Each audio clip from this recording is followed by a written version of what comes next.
എന്ന് ചോദിച്ച ആളുകളെ സംബന്ധിച്ചിടത്തോളം അടിസ്ഥാനപരമായി എന്താ ഉള്ളത്? ഒരു ഉദാഹരണം മാത്രം പറയാം. എന്താ അടിസ്ഥാനപരമായിട്ടുള്ളത്? അടിസ്ഥാനപരം എന്താന്ന് ചോദിച്ചാൽ ഇവരെ അലട്ടുന്ന വലിയ പ്രശ്നം ഇത് ലേഖന. എവിടെ വന്ന ലേഖനം? മാതൃഭൂമിയിൽ വന്ന ലേഖന. ലേഖനത്തിന്റെ പേരെന്താ? ഹലാൽ സിനിമയും ഹറാം സിനിമയും. സുറുക്കല്ല. സുറുക്ക് ഹലാലാണോ ഹറാമാണോ എന്നല്ല, നേരെ മറിച്ച് ഹലാൽ സിനിമയും ഹറാം സിനിമയും. എന്നിട്ട് SIOവിന്റെ വലിയൊരു നേതാവ്, ആ നേതാവിനുണ്ടായ അനുഭവമാണ് ഇതിൽ വിശദീകരിക്കുന്നത്. അദ്ദേഹത്തിനുണ്ടായ അനുഭവം, അദ്ദേഹത്തിന് തന്റെ ജീവിതത്തിലുണ്ടായ വലിയ ഒരു പ്രയാസത്തെ സംബന്ധിച്ച് ഇതിൽ പറയുകയാണ് കേട്ടോ. 2003 ഹൈദരാബാദ് സെൻട്രൽ സർവകലാശാലയുടെ കീഴിലുള്ള സരോജിനി നായിഡു സ്കൂൾ ഓഫ് ആർട്സിൽ സിനിമ പഠനത്തിന് ചേരുമ്പോൾ, പഠിക്കാൻ പോണ സിനിമയാണ്, ഖുർആനും സുന്നത്തും അല്ല, കിതാബും സുന്നത്തും അല്ല, സിനിമ പഠിക്കാൻ പോൾ. അങ്ങനെ പോകുമ്പോൾ ചെറുപ്പം മുതലേ മനസ്സിൽ രൂഢമൂലമായി ബോധം അകമേ കൊളുത്തി വലിക്കാതെയല്ല ഇസ്ലാമിക മതമൗലികവാദ സംഘടന എന്ന് വിളിക്കപ്പെടാറുള്ള, അതിൽ സ്വയം അഭിമാനിക്കുകയും ചെയ്യുന്ന SIOവിന്റെ കേന്ദ്ര കമ്മിറ്റി അംഗമായിരിക്കെ തന്നെ പാതിരാത്രി വരെയൊക്കെ നീളുന്ന സിനിമാ ക്ലാസുകളിൽ ശ്രദ്ധയോടെ ഇരിക്കുമ്പോൾ പലവിധ വികാരങ്ങളുടെ വേലിയേറ്റം തന്നെയായിരുന്നു അത് സൃഷ്ടിച്ചിരുന്നത്. വേലിയേറ്റം നടക്കുകയാണ് മനസ്സില്. രാത്രി 12 മണി വരെയൊക്കെ ചിലപ്പോ വേലായുധൻ സാറിന്റെ സിനിമ ഇങ്ങനെ കണ്ടിട്ട് അതിന്റെ പിന്നാലെ കൂട്ടിയിട്ട് ഇങ്ങനെ വേലിയേറ്റം നടക്കുന്നതാണ്. എന്നിട്ട് ഇദ്ദേഹം ഇങ്ങനെ വിശദീകരിച്ച് പറയാണ് കേട്ടോ. അപ്പോൾ സിനിമയെക്കുറിച്ച് JP അബൂബക്കർ ഉസ്താദിന്റെ ക്ലാസുകൾ മനസ്സിൽ വന്നുലക്കാതെയല്ല. ശരിക്കും കുഴഞ്ഞുപോയ സന്ദർഭം റമദാൻ മാസത്തിലായിരുന്നു. റമദാൻ ആവുമ്പോഴ വല്ലാത്ത കുഴച്ചിൽ. കാര്യെന്താ കേട്ടോളൂ. കുഴയാനുള്ള കാര്യം എന്താ? വെങ്കടേഷ് സാറിന് എന്ത് റമദാൻ, എന്ത് അവസാനത്തെ 10. പുതിയ കുറെ സിനിമകളുമായി അദ്ദേഹം ക്ലാസ്സിൽ വന്നു കയറും. രാത്രി 1 മണി വരെയൊക്കെ ക്ലാസ് നീണ്ട സന്ദർഭങ്ങൾ ഉണ്ടായിട്ടുണ്ട്. മഹദി പട്ടണത്തെ അസീസിയ മസ്ജിദിലെ തറാവീഹ് നമസ്കാരമോ വെങ്കടേഷ് സാറിന്റെ ക്ലാസുകളോ ക്ലേശകരമായ തെരഞ്ഞെടുപ്പിന്റെ നാളുകളായിരുന്നു അത്. റമദാനിലെ അവസാനത്തെ 10 വെങ്കടേഷ് സാർ സിനിമയുമായി വരും. അതേസമയം തന്നെ അടുത്തുള്ള സീസിയ മസ്ജിദിൽ തറാവീഹ് നമസ്കാരവും നടക്കും. ആ സന്ദർഭത്തിൽ ജമാഅത്തെ ഇസ്ലാമിയുടെ നേതാവിന് തെരഞ്ഞെടുക്കുവാൻ വലിയ പ്രയാസം. എവിടെ പോണം? പള്ളിയിൽ പോണോ വെങ്കടേഷ് സാറിന്റെ സിനിമ കാണണോ? ക്ലേശകരമായൊരു തെരഞ്ഞെടുപ്പായിരുന്നു അത്. ഒരു മുസ്ലിമിന് വല്ല ക്ലേശം ഉണ്ടാവും എന്റെ സഹോദരങ്ങളെ? റമദാൻ മാസത്തിൽ ഒരു പള്ളിയിൽ തറാവീഹ് നിസ്കാരം, അപ്പുറത്ത് വെങ്കടേഷ് സാറിന്റെ സിനിമാ പ്രദർശനം. ഇതിലേതാ തെരഞ്ഞെടുക്കേണ്ടത്? ഒരു മുസ്ലിമിന് വല്ല തർക്കമുണ്ടോ, ഒരു സംശയമുണ്ടോ, വല്ല ക്ലേശമുണ്ടോ? റമദാൻ മാസത്തിലെ പ്രത്യേകിച്ച് നിങ്ങൾ മനസ്സിലാക്കണം. ഈ ചിന്തയുമായി നടക്കുന്ന ആളുകൾ, അവരെ സംബന്ധിച്ചിടത്തോളം അവർക്ക് പ്രധാനപ്പെട്ടത് ഇതാണ്, ഇസ്ലാമല്ല. ഇസ്ലാമല്ലെന്ന് മാത്രമല്ല, ഇസ്ലാം പഠിപ്പിച്ച എന്തെങ്കിലും ഉണ്ടെങ്കിൽ അതിനെ പരിഹസിക്കാതാണ്. നിങ്ങൾ മനസ്സിലാക്കണം. ഈ രൂപത്തിലുള്ള ആളുകൾ ആദ്യം പിടിക്കൽ എന്തിനാണെന്നറിയോ? ആദ്യം പിടിക്കൽ താടിയിലാണ്. ഇത് തുടക്ക അഹ്ലുസുന്നത്തി വൽ ജമാഅത്തിന് പോണ ആളുകള്, അതിൽ അകലുന്ന ആളുകൾ ആദ്യം പിടിക്കൽ താടിയിലാണ്. താടിയില തൂങ്ങല്. കാരണം അള്ളാഹുവിന്റെ റസൂൽ പറഞ്ഞതറിയോ? നബി പറഞ്ഞു എന്ത്? ഖാലിഫുൽ മുശ്രിക്കീൻ അഹ്ഫുശ് ശവാരിബ വഔഫുൽ ലിഹാ. നിങ്ങൾ മുശ്രിക്കുകളിൽ നിന്ന് വ്യത്യസ്തരാകണം. നിങ്ങൾ മീശ വെട്ടണം, താടിരോമങ്ങൾ നിങ്ങൾ വളർത്തണം, അത് നീട്ടണമെന്ന് നബി സല്ലല്ലാഹു അലൈഹി വസല്ലം പഠിപ്പിക്കുകയാണ്. നബി പഠിപ്പിക്കുകയാണ്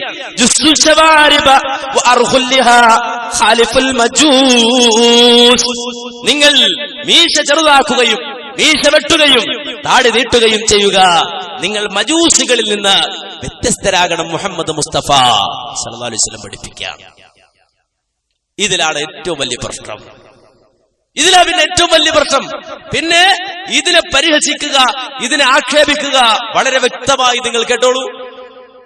അതാണ് അത്തഹിയ്യാത്തിൽ വിരലനക്കുക, താടിയുടെ നീളം, ദുആയിൽ കൈ ഉയർത്തുക.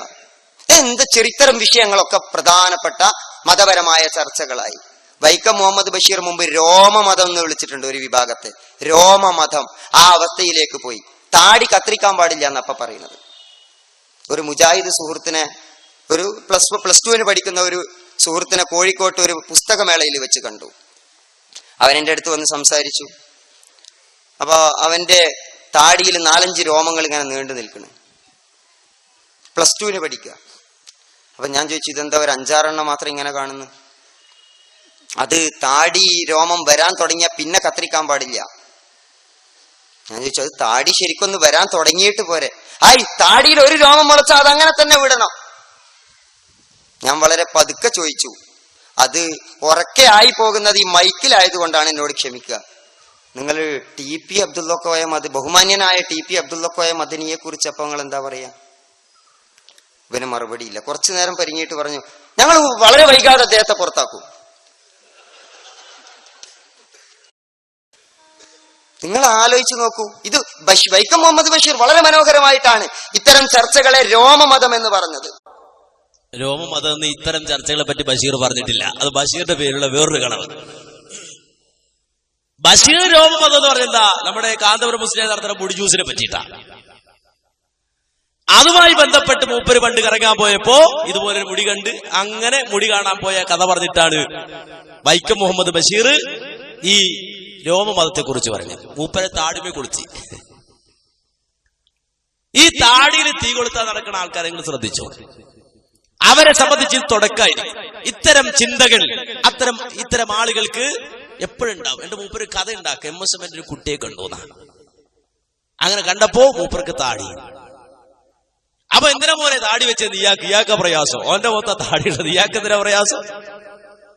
വേറൊരുത്തന്റെ മുഖത്ത് പിന്നെ താടി ഉണ്ടെങ്കിൽ ഇയാളെന്തിനാ പ്രയാസം? നിനക്കെന്തിനാണ് താടി എന്നാണ് ഇയാൾ ചോദിക്കട്ടെ. പറഞ്ഞ എനിക്ക് 2 രോമം മുളച്ചിട്ടുണ്ട്, അത് ഞാൻ വളർത്താണ്, ആ സുന്നത്തിന് വേണ്ടി വളർത്താണ് എന്ന്. ഇയാൾക്ക് സഹിക്കണില്ല. ഇയാൾ അതെന്തിനാ വളർത്തണത്? അല്ല, ഞാൻ ഇത് വളർത്തണം വിട്ടേക്കണം എന്നല്ലേ നബി പറഞ്ഞത്, അതുകൊണ്ട് ഞാൻ വിട്ടേക്കാണ്. അത് പറ്റൂല എന്ന് മൂപ്പര്. അല്ല, അത് പറ്റും മറ്റേ കുട്ടിയോ? അവ പറയാ അങ്ങനെയാണെങ്കിൽ ഇവന് TPയോ? അപ്പൊ TP പുറത്താക്കുന്ന MSM കുട്ടി പറഞ്ഞു എന്നാ. TP താടി വിരോധിയാണെന്ന് വരുത്തി തീർക്കാനുള്ള ശ്രമം കൂടെ ഉണ്ട് അതിന്. ഒരിക്കലും TP താടി വിരോധിയല്ല. താടി ഒഴിവാക്കണമെന്ന് പറയുന്ന ആളുമല്ല. ആയിക്കോട്ടെ, ഇനി അങ്ങനെ പറഞ്ഞു തന്നെ സങ്കല്പിക്കുക. ആ സങ്കല്പം വെച്ചിട്ട് നിങ്ങൾ ചിന്തിക്കുക, എന്താണ് ഇദ്ദേഹം ഈ കുട്ടിയോട് പറയാണ് TPക്ക് അങ്ങനെയാണെങ്കിൽ TPയോ? അപ്പൊ TPയെ ഞങ്ങൾ പുറത്താക്കണം തന്നെ പുറത്താക്കുന്ന ആ കുട്ടി പറഞ്ഞു എന്നാണ്. പച്ച നുണയാണ് പറഞ്ഞത്, കളവാണ് പറഞ്ഞത്. തെളിയിക്കാൻ കഴിയില്ല. മുമ്പും പറഞ്ഞിട്ട് തെളിയിക്കാൻ കഴിഞ്ഞിട്ടില്ല, ഇനി ഒട്ടും തെളിയിക്കാൻ കഴിയില്ല. പച്ചക്കളവാണ്. ഒരു MSM കുട്ടി അത് പറയില്ല. ഒരു MSM കുട്ടിയോടാണ്, അല്ലെങ്കിൽ ഒരു മുജാഹിദ് കുട്ടിയോടാണ് നിങ്ങൾ ആ ചോദ്യം ചോദിച്ചതെങ്കിൽ ആ കുട്ടി പറയുന്ന മറുപടി എന്റെ നബി മുഹമ്മദ് മുസ്തഫ സല്ലല്ലാഹു അലൈഹി വസല്ലമയാണ്, അത് വേറൊരാളല്ല. എന്റെ നബി, എന്റെ പ്രവാചകൻ മുഹമ്മദ് മുസ്തഫ സല്ലല്ലാഹു അലൈഹി വസല്ലമയാണ്. ഞാൻ സ്വീകരിക്കേണ്ടത് മുഹമ്മദ് നബിയാണ്, അല്ലാതെ വേറെ ഏതെങ്കിലും ഒരാളെ ചൂണ്ടിയിട്ട് അയാള് എന്താ അങ്ങനെ, അതുപോലെ എന്ത് നീയാകാത്തത് എന്നോട് ചോദിക്കണ്ട. എന്നോട് ചോദിക്കേണ്ടത് മുഹമ്മദ് മുസ്തഫ സല്ലല്ലാഹു അലൈഹി വസല്ലമ എന്ത് ചെയ്തു എന്ന രൂപത്തിലായിരിക്കണം, നബിയുടെ പ്രവർത്തനം എന്തായിരിക്കണം എന്ന രൂപത്തിലായിരിക്കണം. അപ്പോ ഈ രൂപത്തിൽ താടിയോട് പരിഹാസം. ഈ മാത്രല്ല, ഈ അടുത്ത സമയത്ത് ഒരു സുല്ലമി, അയാൾ ഫനാർ എന്ന് പറഞ്ഞൊരു മാസികയിൽ എന്താ താടി വെക്കുന്നതിനെതിരെ മൂപ്പര് ശക്തമായ ലേഖനാണ്. എന്നിട്ട് അയാള് ന്യായീകരിക്കാൻ എന്ത്, അള്ളാന്റെ റസൂല് പറഞ്ഞത് ഇന്നല്ലാഹ ജമീലുൻ യുഹിബ്ബുൽ ജമാല, അല്ല സുന്ദരനാണ്, അല്ല സൗന്ദര്യത്തെ ഇഷ്ടപ്പെടുന്നു എന്നാണ്. അതുകൊണ്ട് താടി പിടിക്കണേ കണ്ടോ? അല്ലക്കും വല്ലാത്ത ഇഷ്ടമാണ് സൗന്ദര്യം. അല്ല സുന്ദരനാണ്, അള്ളാഹുവിനെ സംബന്ധിച്ചിടത്തോളം സൗന്ദര്യം ഇഷ്ടമാണ്, അതുകൊണ്ട് താടി പഠിക്കണേ. ആരാ പറഞ്ഞത്? മുഹമ്മദ് മുസ്തഫ സല്ലല്ലാഹു അലൈഹി വസല്ലം. ആ നബിക്ക് താടി ഉണ്ടായിരുന്നോ?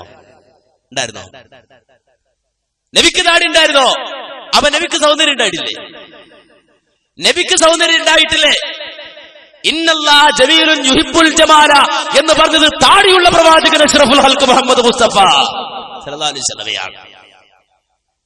മൂപ്പരിങ്ങനെ വടിച്ച് ഒരു പ്രത്യേക ആകൃതിയിൽ ചില വസ്ത്രങ്ങൾ ഉണക്കാനിട്ട പോലെ താടിയൊക്കെ ആക്കി അങ്ങ് റെഡിക്ക് വന്ന് കണ്ണാടിന് മുമ്പ് ഇരിക്കുമ്പോഴാണ് മൂപ്പർക്ക് സൗന്ദര്യം തോന്നുന്നത്. മൂപ്പർക്കപ്പടാ സൗന്ദര്യം തോന്നണ. എന്നാൽ ഉമ്മുൽ മുഅ്മിനീൻ മഹദി ആയിഷത്തു സിദ്ദീഖ റളിയല്ലാഹു അൻഹ പറഞ്ഞു, സീനത്തുർ റജുലി അൽ-ലിഹ്യതു, സീനത്തുർ റജുലി അൽ-ലിഹ്യ, ഒരു പുരുഷന്റെ ഭംഗി അത് താടിയാണ്. ഉമ്മുൽ മുഅ്മിനീൻ ആയിഷത്തു സിദ്ദീഖ റളിയല്ലാഹു അൻഹ, അതാണ് ഭംഗി, അപ്പോ നിങ്ങൾ മനസ്സിലാക്കണം, ഇതിനെതിരെ ശക്തമായ പ്രചരണം, ശക്തമായ പ്രചാരവേലകൾ, ശക്തമായ പ്രചണ്ഡമായ പ്രചാരവേലകൾ. ശരി, ഒരാൾ താടി വെക്കും, അത് പാടില്ല. എങ്കിലോ ഒരു മുസ്ലിമിനെ സംബന്ധിച്ചിടത്തോളം അവന്റെ ജീവിതത്തിലെ പ്രഖ്യാപിത ലക്ഷ്യമായി, അവന്റെ മുദ്രാവാക്യമായി അവൻ കൊണ്ടു നടക്കുന്നത് എന്താണ്? തൗഹീദാണ്. ലാ ഇലാഹ ഇല്ലല്ലാഹ് മുഹമ്മദുർ റസൂലുള്ളാഹ് എന്ന പ്രഖ്യാപനമാണ്. തൗഹീദാണ് അവന്റെ അടിസ്ഥാന ആദർശം.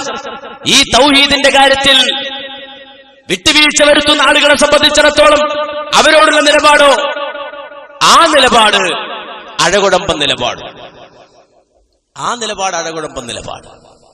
ഒരു മുസ്ലിമിനെ സംബന്ധിച്ചിടത്തോളം ഏറ്റവും അധികം സഹിഷ്ണുതയും നന്മയും കൈവരിച്ചവനായിരിക്കും അവൻ. പക്ഷെ അവന്റെ ആദർശം അത് തെളിമയുള്ളതാണ്. ഒരു അമുസ്ലിം സഹോദരനെ വിളിച്ചിട്ട് ചോദിക്കൂ, മുസ്ലിങ്ങളുടെ വിഗ്രഹം എന്താ? അവര് പറയും അവർക്ക് വിഗ്രഹം ഇല്ല എന്ന് പറയുന്ന ആളുകളാണ് മുസ്ലിങ്ങൾ. അള്ളാഹുവിനെ മാത്രം ആരാധിക്കണമെന്ന് പറയുന്നവരാണ് മുസ്ലിങ്ങൾ. അതാണ് അവരുടെ ഐഡന്റിറ്റി.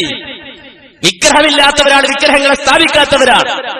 എന്നാൽ ഒരു അമുസ്ലിം പോലും തിരിച്ചറിഞ്ഞ ഈ യാഥാർത്ഥ്യത്തിൽ നിന്ന് വ്യത്യസ്തമായി ഒരു മൗലവി, അദ്ദേഹം റമദാൻ മാസത്തിൽ നമസ്കരിക്കാൻ പോവുകയാണ് ഇവിടെ ക്ഷേത്രത്തിൽ. എന്നിട്ട് അദ്ദേഹം അവിടെ വെച്ചുകൊണ്ട് പ്രസംഗിച്ച പ്രസംഗം എന്താ? സെപ്റ്റംബർ 5 മുതൽ 9 വരെ എല്ലാ ദിവസവും 6 മുതൽ 7:30 വരെ നടന്ന ഭജഗോവിന്ദം ജ്ഞാനയജ്ഞം ഉദ്ഘാടനം ചെയ്തത് പാളയം ജുമാ മസ്ജിദ് ഇമാം ജമാലുദ്ദീൻ മങ്കടയാണ്.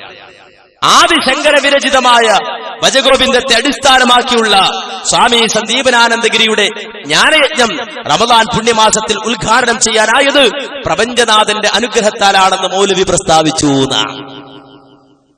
ഈ ഭജഗോവിന്ദം ജ്ഞാനയജ്ഞം റമദാൻ മാസത്തിൽ ഉദ്ഘാടനം ചെയ്ത് അള്ളാഹുവിന്റെ തൗഫീഖ് കൊണ്ടാണ് എന്ന് മൗലവി പ്രസ്താവിച്ചു. ഉദ്ഘാടന സമ്മേളനത്തിന് ശേഷം ആശ്രമത്തിലെ അന്നക്ഷേത്രത്തിൽ വെച്ച് സ്വാമിജിയോടൊപ്പം മൗലവി നോമ്പ് മുറിക്കുകയും ഗീതാക്ഷേത്രം എന്ന വിശുദ്ധ വേദിയിൽ നിസ്കരിക്കുകയും ചെയ്തു. അവിടെ തന്നെ മൂപ്പര് നിസ്കരിക്കുകയും ചെയ്തു. ഇത് മതസൗഹാർദ്ദമായി മൂപ്പര് പറയാ,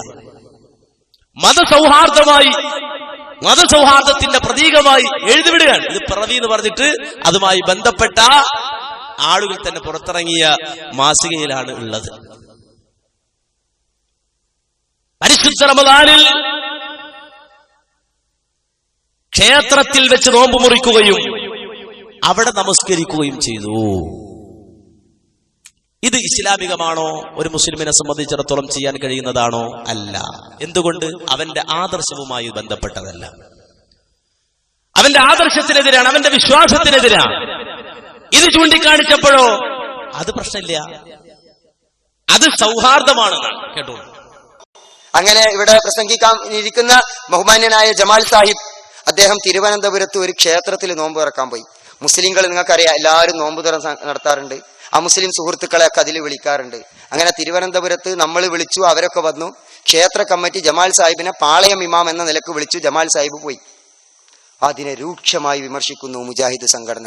ക്ഷേത്രത്തിൽ നോമ്പ് തുറക്കാൻ പോയി, അതൊരു ഭാഗത്ത് വിമർശിക്കാം. ജമാഅത്തെ ഇസ്ലാമി ഓണം ആഘോഷിക്കാൻ കഴിയാത്ത ഹൈന്ദവ സഹോദരന്മാർക്ക് ഓണാഘോഷത്തിന് ഓണക്കിറ്റുകൾ കൊടുക്കും, അതിനെ വിമർശിക്കുക. ഇതൊക്കെ വിമർശിച്ചിട്ട് ബഹുസ്വര സമൂഹത്തിന് ചേരാത്ത അജണ്ട ഏറ്റെടുക്കുക. എന്നിട്ട് മറുഭാഗത്ത് വന്നിട്ട് ജമാഅത്തെ ഇസ്ലാമിയിൽ തീവ്രവാദവും വർഗീയതയും ആരോപിക്കുക. കണ്ടോ? അപ്പോ വർഗീയത ഇല്ലാതാകാൻ മതസൗഹാർദ്ദം വേണം. മതസൗഹാർദ്ദം എന്ന് പറഞ്ഞാൽ എന്താ? മതസൗഹാർദ്ദം എന്ന് പറഞ്ഞാൽ എന്താ? ഒരു സ്വാമി ക്ഷേത്രത്തിൽ പൂജ ചെയ്തൊരു സ്വാമി വിളിച്ചോണ്ട് വരിക, എന്നിട്ട് നമ്മുടെ പള്ളിയിൽ കൊണ്ടുവന്നിട്ട് അവിടെ ഇരുത്തിയിട്ട് അദ്ദേഹത്തിന്റെ കാവ്യമുണ്ടൊക്കെ മാറ്റി വെള്ള കുപ്പായി ഇടിക്കുക, വെള്ള തുണി ഇടിപ്പിക്കുക, നല്ലൊരു തലപ്പാവ് കെട്ടിക്കൊടുക്കും.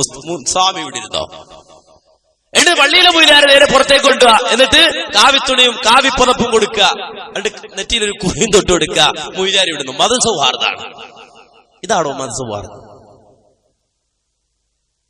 ഇതാണോ മതം? അല്ലെങ്കിൽ ഒരു സ്വാമിയെ കൊണ്ടുവന്നിട്ട് ഒരു ക്രിസ്തീയ പള്ളിയിൽ കൊണ്ടുപോയി കൊന്തയിട്ട് കൊടുക്കുക, സ്വാമി കൊന്തയായിട്ട് വിടിരുന്നോ എന്ന് പറഞ്ഞു. ഇതാണോ മതസൗഹാർദ്ദം? അങ്ങനെ ഒരു സ്വാമി ചെയ്താൽ തന്റെ മതത്തോട് കൂറില്ലാത്ത ആളാണ് അദ്ദേഹം.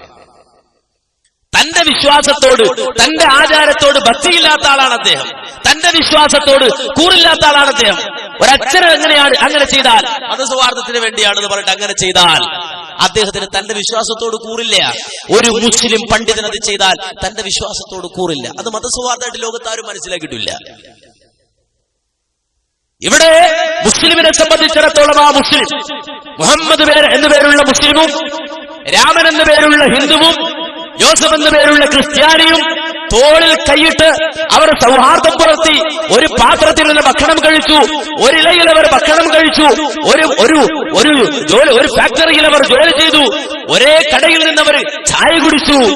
എന്നാൽ ബാങ്ക് വിളിക്കുന്ന സമയത്ത് മുഹമ്മദ് പള്ളിയിലേക്കും അതുപോലെ തന്നെ അവരുടെ പൂജാ സമയത്ത് രാമൻ ക്ഷേത്രത്തിലേക്കും ജോസഫ് മണിമുടങ്ങുമ്പോൾ പള്ളിയിലേക്കും പോയി. വല്ല മതസൗഹാർദ്ദക്കേടുണ്ടോ? വല്ല മതസൗഹാർദ്ദക്കേടുണ്ടോ? ഇല്ല. അതാണ് നാനാത്വം വിളയുന്ന മണ്ണിൽ ഏകത്വം നിലനിർത്തി ജീവിച്ച മനുഷ്യ സമൂഹം. ആ സമൂഹം ഇവിടെ നിലനിൽക്കുകയാണ്. അപ്പോ ഇവിടെ ഇപ്പൊ മതസൗഹാർദ്ദം എന്ന് പറഞ്ഞാല് സ്വാമി മൂല്യരാവുക, മൂല്യർ സ്വാമിയാവുക, അതുപോലെ തന്നെ സ്വാമി അച്ഛനാവുക. ഇതാണ് മതസൗഹാർദ്ദം. ഇതാണ് മതസൗഹാർദ്ദം. ഒരു വിശ്വാസി അല്ലെങ്കിൽ ഒരു മുസ്ലിം തന്റെ വിശ്വാസം പറഞ്ഞുകൊണ്ടാണ് ഇവിടെ നിൽക്കുന്നത്. അത് ആരോടും പറയും, എല്ലാവർക്കും അറിയാം. അങ്ങനെയാണ് നിലനിൽക്കുന്നത്. അവന്റെ തൗഹീദ് കൃത്യമാണ്. ആ തൗഹീദിൽ ഒരിക്കലും വെള്ളം ചേർക്കുവാനോ മായം വരുത്തുവാനോ അവൻ തയ്യാറല്ല. കാരണം ലോകത്തോട് തന്നെ അവൻ പറഞ്ഞതും ലോകത്തോട് തന്നെ അവൻ പ്രഖ്യാപിച്ചതും പ്രഖ്യാപിക്കാൻ പറഞ്ഞതും ഖുൽ അഗൈറല്ലാഹി അത്തഖിദു വലിയൻ ഫത്തിരിസ് സമാവാതി വൽ അർളി വഹുവ യുത്ഇമു വലാ യുത്അം ഖുൽ ഇന്നി ഉമിർതു അൻ അകൂന അവ്വല മൻ അസ്ലമ വലാ തകൂനന്ന മിനൽ മുശ്രികീൻ. ഖുൽ നബിയേ താങ്കൾ പറയൂ, അഗൈറല്ലാഹി അത്തഖിദു വലിയ, അല്ലാഹുവിന് പുറമെ ഞാൻ രക്ഷാധികാരികൾ സ്വീകരിക്കുകയോ? ഫാത്തിരിസ് സമാവാതി വൽ അർളി, ആകാശഭൂമികളെ സൃഷ്ടിച്ചവനാണവൻ. വഹുവ യുത്ഇമു വലാ യുത്അം, അവനാണ് അന്നം നൽകുന്നവൻ, അവൻ അന്നം നൽകേണ്ടതില്ല.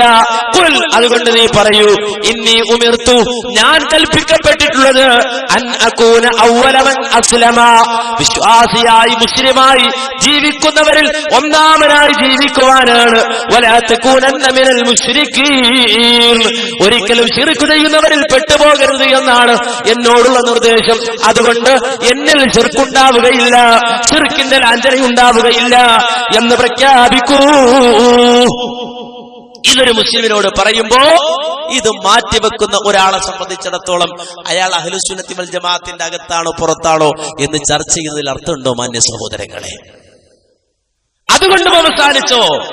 അപ്പൊ ചില ആളുകൾക്ക് പരാതി ഉണ്ടാവും, ഇയാൾ ജമാലുദ്ദീൻ മങ്കട മൗലവി പറയണില്ല, അത് ഇയാളെ ഞങ്ങൾ കണ്ടിട്ടില്ലല്ലോ എന്നാ.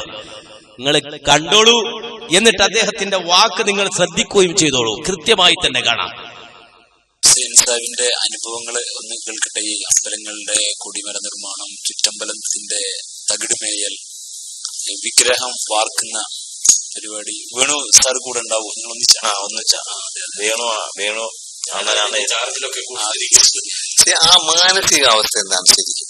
കാരണം എപ്പോഴും ഒരു ദൈവികമായ അല്ലെ ഒരു അന്തരീക്ഷത്തിലാണ് കയറി ചെല്ലുന്നത്. അപ്പൊ ഒരു പ്രത്യേക ഒരു മാനസികാവസ്ഥ ആരായിരുന്നാലും ഉണ്ടാവും. മനുഷ്യനാണോ അവനുണ്ടാവും. പ്രത്യേകിച്ച് ഒരു വിഗ്രഹം തീർക്കാൻ, അതെ, അല്ലെങ്കിൽ മനോഹരമായ ഒരു കൊടിമരം ഉയർത്താനൊക്കെ ആയിട്ട് നമുക്കൊരു മാനസികമായിട്ട് ആ സ്ഥലവുമായിട്ടും ആ നമ്മൾ പണിതുയർത്താൻ പോകുന്ന ആ ദിവ്യത്വവുമായിട്ട് ഒരു ഒരുമ വേണ്ടി വരും. മാത്രമല്ല മനസ്സിൽ ഇതിനെ പ്രതിഷ്ഠിച്ചിട്ടാണ് നമ്മളത് പണിത് പൊക്കിക്കൊണ്ടുവരുന്നത്, ഇല്ലേ? പ്രത്യേകിച്ച് ഒരു വിഗ്രഹം പണിയണമെന്നുണ്ടെങ്കിൽ എത്രയോ നാള് മനസ്സിൽ എപ്പോഴും ഇത് ഓർമ്മ വേണം. അപ്പോഴെന്താണ് തോന്നുന്നത്? അപ്പൊ തോന്നുന്നത് ഇത് മണ്ണിനകത്ത് വാർക്കുന്നതാണ് വിഗ്രഹം. ഇത് വാർത്ത് ആ മണ്ണ് പൊട്ടിച്ചു കഴിഞ്ഞാല് ഇതിന്റെ കറക്റ്റ് ആ മോൾഡ് ആയിട്ടുണ്ടോ ഇല്ലെന്ന് പറയാം. അത് വാർത്ത് തീരണം വരെ അതിനൊരു ടെൻഷൻ തന്നെ. അത് പ്രത്യേകിച്ച് പുറത്ത് പറയാനൊക്കെ അതൊരു കാരണം ആദ്യം ഇതിന്റെ മോൾഡ് മെഴുകയിലാണ് എടുക്കുന്നത്. പിന്നെ ആദ്യം മണ്ണിനകത്ത്, പിന്നെ അതിന്റെ പുറത്ത് വീണ്ടും മെഴു പിടിച്ച്, പിന്നെ അതിന്റെ പുറത്ത് മണ്ണ് കെട്ടി, പിന്നെ ഈ മെഴു ഉരുക്കി എടുത്തിട്ട് പിന്നെ അങ്ങോട്ടാണ് ഈ ഓട് ഉരുക്കി ഒഴിക്കുന്നത്. പിന്നെ അത് ഒരു ദിവസം കഴിഞ്ഞിട്ട് അത് എടുത്തിട്ട് ഈ പുറത്തെ മണ്ണങ്ങ് പൊട്ടിച്ച് കളയും. അപ്പൊ അതിനകത്ത് എന്തോ നടന്നിരിക്കുന്നത് നമുക്ക് പോലും പറയാനൊക്കത്തില്ല. ഫുള്ളായിട്ടായിട്ടുണ്ടോ അതോ പകുതിക്ക് വെച്ച് നിന്നു പോയോ? ഈ ഓട് പാഞ്ഞെല്ലാം ഉണ്ടായി ഇത്രയും ഭാഗത്ത്. അപ്പൊ അത് അതിന്റെ ആ മോൾഡ് എടുത്ത് വെളിയിലെടുത്ത് പൊട്ടിക്കുന്ന വരെ ഒരു ടെൻഷൻ തന്നെ അത്. ഏറ്റവും വലിയ കൊടിമരം ഏതായിരുന്നു? ഏറ്റവും വലിയ കൊടിമരം ചെയ്തിരിക്കുന്നത് 29 പറയുടെ കൊടിമരം, ആയൂർ. ഏറ്റവും അതിശയം തോന്നിയത് ഈ പഞ്ചലോഹ കൊടിമരമാണ്. കാരണം മിതമായ വെയിറ്റ് അല്ലേ നമ്മൾ പടുത്ത് ഉയർത്താൻ പോകുന്നത്. അതെ. പിന്നെ ഗുരുദേവ പ്രതിമകള്, ഗുരുദേവന്റെ പഞ്ചലോഹ പ്രതിമകള് അതും ചെയ്യുന്നുണ്ട്. ഈ പ്രതിമകൾക്കൊക്കെ പ്രത്യേകം വർക്ക്ഷോപ്പാണോ അതോ സൈറ്റിൽ പോയിട്ടാണോ? അതെ, അത് അമ്പലക്കാര് പറയും ഇവിടെ വന്നിരുന്ന് കൊടിമരം തന്നെയാണെങ്കിൽ തന്നെ അമ്പലത്തിൽ ചെന്നിട്ട് ചെയ്യാൻ പറഞ്ഞാൽ അവിടെ പോയിരുന്ന് ചെയ്തു കൊടുക്കും. വിഗ്രഹമാണെങ്കിലും വീട്ടിൽ വെച്ച് തന്നെ ചെയ്യുന്നത് അവർ ഇഷ്ടമാണ്. ചിലവര് പറയും അമ്പലത്തിൽ വന്നിട്ട് ചെയ്യാൻ പറയും, ചിലവര് പറയും ചെയ്തു കൊണ്ടുവന്നാമെന്ന് പറയും, ചിലവര് പിന്നെ വന്ന അമ്പടിയായിട്ട് വലിയ കുറെ ഘോഷയാത്രയായിട്ടായിരിക്കും കൊണ്ടുപോകുന്നത്. പടച്ചതമ്പുരാൻ ഈശ്വരൻ നമ്മളെ സൃഷ്ടിച്ചത് ഇങ്ങനെ പരസ്പരം സഹകരിച്ച് ജീവിക്കാൻ കഴിയൂ എന്നതാണ്. അപ്പോ ഹിന്ദുവായി ഹിന്ദു ധർമ്മം മുറുകെ പിടിച്ചുകൊണ്ടിരിക്കുന്ന ബഹുമാന്യനായ ഗോപാലേട്ടൻ, അദ്ദേഹമാണ് ഞങ്ങളുടെ പള്ളി ചെയ്തുകൊണ്ടിരിക്കുന്നത്. തെക്കൻ കേരളത്തിൽ അദ്ദേഹത്തെ കൺസൾട്ട് ചെയ്യാതെ ഒരു പള്ളിക്കാർ മുന്നോട്ട് പോകുന്നില്ല. തൃശ്ശൂരിൽ നിന്നൊരു കൂട്ടർ വന്നിരിക്കുന്നത്, അവരെനിക്ക് പരിചയമുള്ളവരാ. അപ്പോ ഗോപാൽ സാറിനെ തേടി വന്നതാ അവിടുത്തെ ഒരു പള്ളി പുതുക്കി പണിയാൻ. അതുപോലെ ഇപ്പോ ഹുസൈൻ വേണു ഒരു കൂട്ടുകെട്ടുണ്ട് ഇവിടെ നമ്മുടെ മുമ്പിൽ. അമ്പലമാവട്ടെ, ചർച്ചിന്റെ കൊടിമരമാവട്ടെ, വിഗ്രഹത്തിന്റെ വാർപ്പാവട്ടെ, എല്ലാം ചെയ്യാൻ അവരെ ആശ്രയിക്കാൻ ഹൈന്ദവ സമൂഹത്തിന് മടിയില്ല. ഞാൻ പറഞ്ഞത് ഈ ഒരു കൂട്ടായ്മ ഉണ്ട് നമുക്കിടയിൽ. അങ്ങനെയാണ് ദൈവത്തിന്റെ സൃഷ്ടിപ്പ് തന്നെ. വിശ്വാസപരമായി ഇതിലൊക്കെ ചിലപ്പോ വിയോജിപ്പുകളോ ചില വ്യത്യാസങ്ങളുണ്ടാവും. പക്ഷെ ആ വിയോജിപ്പുകൾക്കപ്പുറത്ത് നമുക്ക് നാം തിരിച്ചറിയേണ്ടുന്ന ഒരു വശം ഇതാണ്: നമ്മൾ സഹകരിച്ചു, ആദരിച്ചു. ഇപ്പോ ഹുസൈൻ മതവിശ്വാസി, മുസ്ലിം മതവിശ്വാസി ആയിരിക്കെ തന്നെ അമ്പലക്കാരുടെ നിഷ്ഠ അനുസരിച്ച് തന്നെ വിഗ്രഹം ചെയ്യുന്ന, കൊടിമരം ചെയ്യുന്ന, അതിൽ അധിഷ്ഠാനിക്കുന്ന, അതെ, അദ്ദേഹം മുസ്ലിം ആദർശം വിശ്വസിക്കുന്ന ആളാണ്. പക്ഷെ അദ്ദേഹത്തിന് ഇത് ചെയ്യാൻ ആ നിലക്ക് അതൊരു ജോലിയായി ഏറ്റെടുത്തുകൊണ്ട് ആ ആദരവോടെ ചെയ്തു കൊടുക്കും. ഇത് പരസ്പരം ആദരിക്കാനും ബഹുമാനിക്കാനും നമുക്ക് തടസ്സമൊന്നുമില്ല. കണ്ടോ എന്താ പറയേണ്ടത്? മാന്യ സഹോദരങ്ങളെ, മൂപ്പര് രോമവാദത്തിന്റെ ആളാട്ടോ. നല്ല രോമമുണ്ട്, പക്ഷെ മതമില്ല. അതാ പറ്റിയത്. മതമില്ല. മതം ഉണ്ടെങ്കിൽ മതമുള്ള ഒരാൾക്ക് അത് പറയാൻ പറ്റും. ഇല്ല. ഇബ്രാഹിമിനെ അറിയുന്ന ഒരാളത് പറയോ? ഇല്ല. ഇബ്രാഹിം നബിയുടെ ചരിത്രം പഠിച്ച ഒരാളത് പറയോ? ഇല്ല.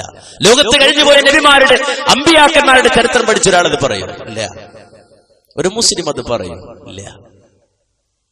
എന്താ സംഭവിച്ചത്? ഞാൻ ഇതിന് വിശദീകരിക്കണോ? ഇനി ആയത്ത് ഇത് തെറ്റാണെന്നുള്ളതിന് ആയത്ത് ഞാൻ ഓതിത്തരണോ? ഹദീസ് പറഞ്ഞു തരണോ? വേണ്ടല്ലോ. ഈ രൂപത്തിൽ വിശുദ്ധ ഇസ്ലാമിന്റെ അകക്കാമ്പ് തന്നെ പൊളിച്ചെടുക്കുന്ന ദുരവസ്ഥയിലേക്ക് മാറിപ്പോകുന്ന ആളുകളെ സംബന്ധിച്ചിടത്തോളം മാന്യ സഹോദരങ്ങളെ, വളരെ വ്യക്തമായി ഞാനും നിങ്ങൾ മനസ്സിലാക്കണം, ഇത് അഹ്ലുസുന്നത്താണെന്നോ ഇസ്ലാമാണെന്നോ പറയാൻ നമുക്ക് കഴിയില്ല.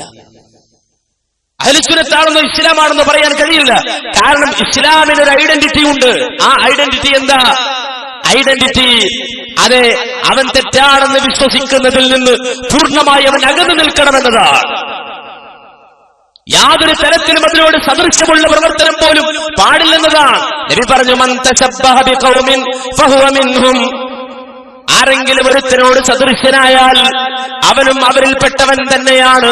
റസൂലുള്ളാഹിയുടെ നിർദ്ദേശം, ഖാലിഫുൽ മുശ്രിക്കീൻ. ശിർക്ക് ചെയ്യുന്നവരിൽ നിന്ന് നിങ്ങൾ വ്യത്യസ്തരാകണം. അതിന്റെ അടയാളം നിങ്ങളുടെ കേശാലങ്കാരങ്ങളിൽ പോലും ഉണ്ടാകണം. ഖാലിഫുൽ യഹൂദ്, നിങ്ങൾ യഹൂദികളിൽ നിന്ന് വ്യത്യസ്തരാകണം. യഹൂദികളിൽ നിന്ന് നിങ്ങൾ വ്യത്യസ്തരാകണം. ഖാലിഫുൽ മജൂസ്, മജൂസികളിൽ നിന്ന് നിങ്ങൾ വ്യത്യസ്തരാകണം. നബി സല്ലല്ലാഹു അലൈഹി വസല്ലമയുടെ വ്യത്യസ്തങ്ങളായ നിർദ്ദേശങ്ങളാണ് ഇസ്ലാം പഠിപ്പിച്ചതാണ്. ഇസ്ലാം അത് നിലനിർത്തിക്കൊണ്ടാണ് സ്നേഹവും കാരുണ്യവും അതുപോലെ തന്നെ ആർദ്രതയും നിലനിർത്തി നമ്മൾ മനസ്സിലാക്കണം. അവന്റെ വിശ്വാസവും അവന്റെ ആചാരവും സംരക്ഷിച്ചുകൊണ്ട് എല്ലാ രംഗത്തും ഈ നിലപാട് സ്വീകരിക്കണമെന്ന് ഇസ്ലാം പഠിപ്പിച്ചു. അവിടെ നിലപാടുകൾ പറഞ്ഞപ്പോൾ വളരെ വ്യക്തമായി ഇസ്ലാം പറഞ്ഞു, എന്ത്? നിങ്ങൾ സാമ്രാജ്യത്വത്തിനെതിരാകണം എന്ന്. സാമ്രാജ്യത്വത്തിന് നിങ്ങൾ എതിരാകണമെന്ന്, അവരുമായി അണഞ്ഞ ബന്ധം സ്ഥാപിച്ചുകൂടെന്ന്, അവരുടെ നിലപാടുകൾക്കെതിരാകണമെന്ന്, അതിനോട് യോജിക്കാൻ, ഇസ്ലാമിന്റെ ആ നിലപാടിനോട് യോജിക്കാൻ ജമാഅത്തെ ഇസ്ലാമിക്ക് സാധിക്കുന്നില്ല എന്നതിന്റെ വ്യക്തമായ ഉദാഹരണങ്ങളാണ് നിങ്ങൾ കണ്ടത്. ഇനി നിങ്ങൾ നോക്കൂ, ഇനി നിങ്ങൾ ചിന്തിക്കൂ. ഞാനൊരു വാർത്ത നിങ്ങൾക്ക് വേണ്ടി വായിക്കുകയാണ്. അത് വായിക്കുന്നതിന് മുമ്പ് ചില രേഖകൾ നിങ്ങൾക്ക് മുന്നിൽ സമർപ്പിക്കുകയാണ്. എന്താണ് ആ രേഖ? ഒരു നോമ്പ് തുറ കേസാണ്, ഇതുപോലെ തന്നെ. പക്ഷേ ആ നോമ്പ് തുറ സ്പോൺസർ ചെയ്യുന്നതാരാ? American embassy. American embassy, united state of America. ആ അമേരിക്കൻ എംബസിയുടെ സീല് വെച്ചുകൊണ്ട് പ്രത്യേക ക്ഷണക്കത്ത് കൊടുത്തിട്ട് കേരളത്തിൽ ഇഫ്താർ നടത്താണ്. ക്ഷണക്കത്താണിത്, അമേരിക്കൻ എംബസിയുടെ ക്ഷണക്കത്ത്. ഈ ക്ഷണക്കത്തുമായി നടന്നവരാരാ? ഞാൻ പറയണ്ടല്ലോ, നിങ്ങൾക്കറിയാമല്ലോ, മടവൂരികളാണ് നമ്മുടെ നാട്ടിലെ മടവൂരികൾ. സ്വാഭാവികമായും മുസ്ലിമീങ്ങൾ, മുസ്ലിം സംഘടനകൾ സംശയിച്ചു, എന്തേ നിങ്ങളും ഈ അമേരിക്കൻ എംബസിയായിട്ട് ഇത്ര അടുപ്പോ? അപ്പോൾ ഇവര് മറുപടി പറയാം. എന്താ മറുപടി? ഞങ്ങളും അറിഞ്ഞില്ല, സമൂഹ മധ്യത്തിൽ തികച്ചും സുതാര്യമായി പ്രവർത്തിക്കുന്ന സംഘടനയാണ് മുജാഹിദ് സംഘടന. തെറ്റിദ്ധരിക്കരുത്, മുജാഹിദ് എന്ന് പറയുമ്പോ തെറ്റിദ്ധരിക്കാൻ പാടില്ല, കേട്ടോ. അതിന്റെ ഒരു പ്രവർത്തകനും ഇന്നേ വരെ ദുരൂഹ സാഹചര്യത്തിൽ പിടിക്കപ്പെടുകയോ വിചാരണ ചെയ്യപ്പെടുകയോ ചെയ്തിട്ടില്ല. മത തീവ്രവാദ സംഘടനകൾക്കാകട്ടെ ഇങ്ങനെ ഒരു പാരമ്പര്യമില്ല. ഒളിച്ചും പതുങ്ങിയും പ്രവർത്തിച്ചാണല്ലോ അവരുടെ ശീലം. എന്നാൽ ഉത്തരവാദിത്തപ്പെട്ട സംഘടന എന്ന നിലയിൽ സുതാര്യമായി ബന്ധപ്പെടുന്നവരോട് സഹകരിക്കാവുന്ന കാര്യങ്ങളിൽ സഹകരിക്കുകയാണ് മുജാഹിദുകളുടെ നയം എന്ന് പറഞ്ഞാൽ മുജാഹിദുകളെന്ന് വെട്ടിയിട്ട് മടവൂരികളെന്ന് നിങ്ങൾ ചേർത്ത് വായിക്കണം.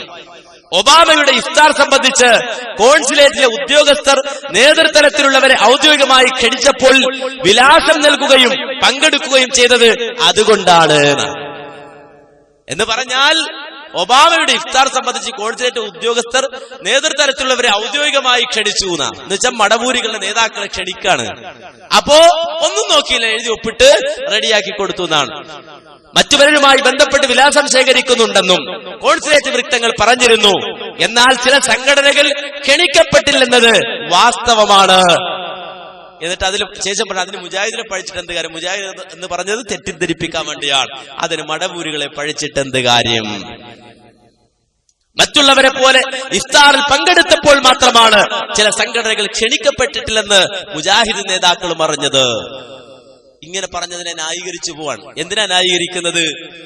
ഈ അമേരിക്കൻ എംബസിയുടെ ഇഫ്താർ നടത്തിയതിന്. അതിനു കുറച്ചു മുമ്പ് നമുക്ക് കാണാൻ കഴിഞ്ഞത് എന്താ? അതിന് കുറച്ചു മുമ്പ് നമുക്ക് കാണാൻ കഴിഞ്ഞത് മാർഗോ ബദ്രാൻ എന്ന് പറഞ്ഞിട്ടൊരു പെണ്ണ്. ആ പെണ്ണിനെ കോഴിക്കോട് കൊണ്ടുവന്നിട്ട് ഇവരുടെ ഇമാമുമാർക്ക്, ഖത്തീബുമാർക്ക് വാദ് പറഞ്ഞു കൊടുക്കേണ്ട ഒരാളുണ്ട്. അയാളുടെ നേതൃത്വത്തിൽ പ്രസ് ക്ലബിൽ വന്നിട്ട് പറയാണ്, നമ്മുടെ സഹോദരികൾ അവരുടെ വസ്ത്രധാരണം ശരിയല്ല, പർദ്ദ ശരിയല്ല. മാർഗോ ബദ്രാൻ എന്ന് പറയുന്ന ഒരു പെണ്ണിനെ കൊണ്ടുവന്നിരുത്തിയിട്ട് കോഴിക്കോട് വെച്ചുകൊണ്ട് പ്രസ്താവന ഇറക്കുകയാണ്, പർദ്ദ ശരിയല്ല. ഇതൊക്കെ കണ്ടപ്പോഴും കാണുന്നതിന് മുമ്പും നമുക്ക് വളരെ വ്യക്തമാണ് കാര്യം. എന്നാൽ ഇതെല്ലാം കഴിഞ്ഞ് അവസാനം ഈ അടുത്ത സമയത്ത് വീക്ക്ലീസ് രേഖകൾ പുറത്തു വന്നപ്പോഴോ കാന്തപുരൻ യാഥാസ്ഥികൻ മടവൂരിന് വിശാല കാഴ്ചപ്പാട്. വീക്ക്ലീസ് രേഖയിൽ എന്താണത്? മടവൂരിന് വിശാലായ കാഴ്ചപ്പാടാണ്. കാരണം കേരളത്തിൽ ഒരു നേതാവ് ഉണ്ടെങ്കിൽ ഹുസൈൻ മടവൂരേ ഉള്ളൂ. ആരാ? അമേരിക്ക പറയാ. വീക്ക്ലീസ് രേഖ പുറത്തുവരിക, കേട്ടോളൂ. പുകഴ്ത്തുക മാത്രമല്ല, രേഖയിൽ US ഉദ്ധരിക്കുന്ന ഏക മുസ്ലിം മത സംഘടനയും നേതാവും ഹുസൈൻ മടവൂരാണ്. കേരളത്തിൽ അംഗീകരിക്കാവുന്ന ഒരേ ഒരു സംഘടന, ആ സംഘടനയുണ്ടെങ്കിൽ അത് ഹുസൈൻ മടവൂരിന്റെ സംഘടനയും ഏതെങ്കിലും ഒരു നേതാവിനെ അംഗീകരിക്കാനുണ്ടെങ്കിൽ അത് ഹുസൈൻ മടവൂരിനെയുമാണെന്നാണ് വീക്ക്ലീസ് രേഖ, അമേരിക്കൻ രേഖ. കേട്ടോളൂ. കേരളത്തിലെ AP വിഭാഗം പോലും തീവ്രമായ ആശയങ്ങളെ പ്രോത്സാഹിപ്പിക്കുന്നില്ലെന്ന് മടവൂർ പറയുന്നു. നേരത്തെ ഇവർ ചില മതസംബന്ധമായ കൊലപാതകങ്ങൾ നടത്തിയിരുന്നെങ്കിലും കേരള സമയം എതിർത്തതോടെ അതിൽ നിന്ന് പിൻവാങ്ങി. NDF-ന് വലിയ തോതിലുള്ള ഭീകരപ്രവർത്തനങ്ങൾ നടത്താൻ കഴിവില്ലെങ്കിലും കുഴപ്പമുണ്ടാക്കാൻ ചെറിയ വിഭാഗം തീരുമാനിച്ചാൽ മതിയല്ലോ എന്നും മടവൂർ പറഞ്ഞതായും രേഖ പറയുന്നു. കേരളത്തിൽ US വിരുദ്ധ വികാരം ശക്തമാകുന്നതിനാൽ US-നെ പരസ്യമായി ഏതെങ്കിലും മുസ്ലിം നേതാവ് അനുകൂലിച്ചാൽ അയാൾ പിന്നെ തലസ്ഥാനത്ത് കാണില്ലെന്ന് മടവൂർ പറഞ്ഞതായും രേഖയിലുണ്ട്. സെപ്റ്റംബർ 11 ശേഷം ഹുസൈൻ മടവൂർ അമേരിക്കൻ കോൺസുലേറ്റിന്റെ സഹായത്തോടെ US സന്ദർശനം നടത്തുകയും പിന്നീട് അമേരിക്കയ്ക്ക് അനുകൂലമായി സംസാരിക്കുകയും ചെയ്തിരുന്നു എന്നാണ്. ഇത് വീക്ക്ലീസ് രേഖ പുറത്തു വന്നപ്പോൾ വ്യക്തമായി അറിയാൻ കഴിയുകയാണ്, മനസ്സിലാക്കാൻ കഴിയുകയാണ്. മാർഗോ ബിദറാനെ കൊണ്ടുവന്ന് കേരള സമൂഹത്തിനിടയിൽ കടത്തിവിട്ട് അവരെ കൊണ്ട് മുസ്ലിം സഹോദരിമാർക്കെതിരെ പ്രസ്താവന ഇറക്കിച്ച് ഇസ്ലാമിക വസ്ത്രധാരണത്തെ ആക്ഷേപിച്ച് അത് കഴിഞ്ഞ് തൃശ്ശൂര് പോയി അമേരിക്കൻ ഇഫ്താർ നടത്തി. അതും കഴിഞ്ഞ് അവസാനം ഈ സമുദായത്തെ ഹുസൈൻ മടവൂർ ഒറ്റുകൊടുത്തിട്ടുണ്ട് അമേരിക്കക്ക് എന്നതിന്റെ വ്യക്തമായ രേഖയാണ് നമുക്ക് കാണാൻ കഴിയുന്നത്. ഇങ്ങനെ കടന്നു വന്നവരെ സംബന്ധിച്ചിടത്തോളം ഇസ്ലാമിനോട് പരസ്യമായി ശത്രുത പ്രഖ്യാപിച്ച ഈ സാമ്രാജ്യത്വ ശക്തികൾക്ക് അനുകൂലമായി വിശുദ്ധ ഇസ്ലാമിന്റെ അടിസ്ഥാന തത്വങ്ങളെ വളച്ചൊടിക്കും എന്ന് പറയുന്നതിൽ അത് തെളിയിക്കുവാൻ പ്രയാസമുള്ള ഒരു കാര്യമല്ലാത്ത രൂപത്തിൽ വ്യക്തമായി ഒരാൾക്ക് സമർത്ഥിക്കാൻ കഴിയുന്ന കാര്യമാണ്. ഈ രൂപത്തിൽ ഇസ്ലാമിക സമൂഹത്തെയും അതുപോലെ തന്നെ മുജാഹിദ് പ്രസ്ഥാനത്തെയും ആക്ഷേപിച്ചുകൊണ്ട് രംഗത്ത് വന്നു, അതിനെ മോശമാക്കിക്കൊണ്ട് രംഗത്ത് വന്നു, മുജാഹിദ് പ്രസ്ഥാനത്തിന്റെ പേര് ദുരുപയോഗം ചെയ്തുകൊണ്ട് രംഗത്ത് വന്നു. എന്താ പിന്നെ കാണാൻ കഴിഞ്ഞത്? ശബാബാണ്. ഈ ശബാബ്, ആ ശബാബിൽ ഒരു ലേഖനം, ആ ലേഖനത്തിൽ എന്താ ഉള്ളത്? ലേഖനത്തിൽ ഖസീദത്തുൽ ബുറുദ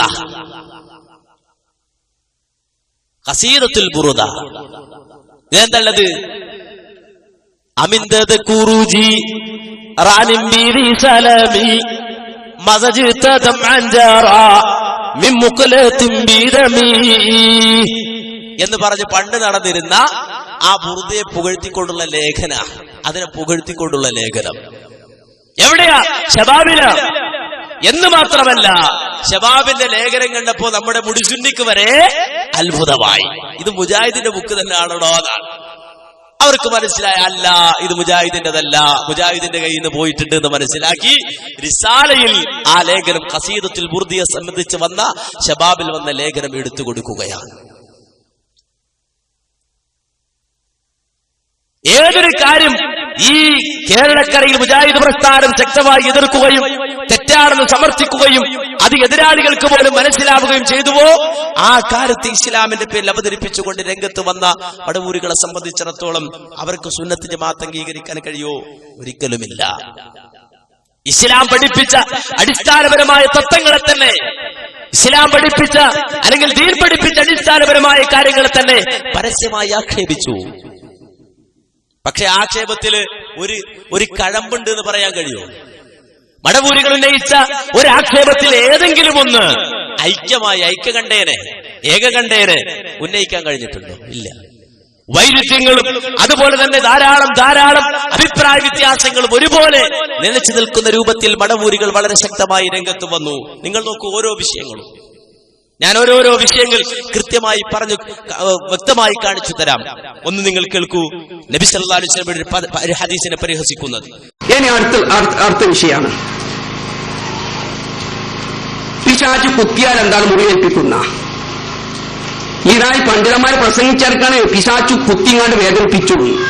അതിനൊരു ഹദീസ് ഉദ്ധരിച്ച അബീ ഹുറൈറ മാമി മൗലൂദി യൂലദു ഇല്ലാ വശൈത്താൻ യമസുഹു ഈന യൂലദു ഫയസ്തഹില്ലു സാരിഖൻ മിൻ മസ്സി ശൈത്താൻ ഇയാഹു ഇല്ലാ മറിയമു വഇബ്നുഹ. മറ്റേ ഈസബിൻ അതായത് നബി പറഞ്ഞു, ഓരോ മനുഷ്യനും കുട്ടി പ്രസവിക്കുമ്പം കുട്ടി കരയും.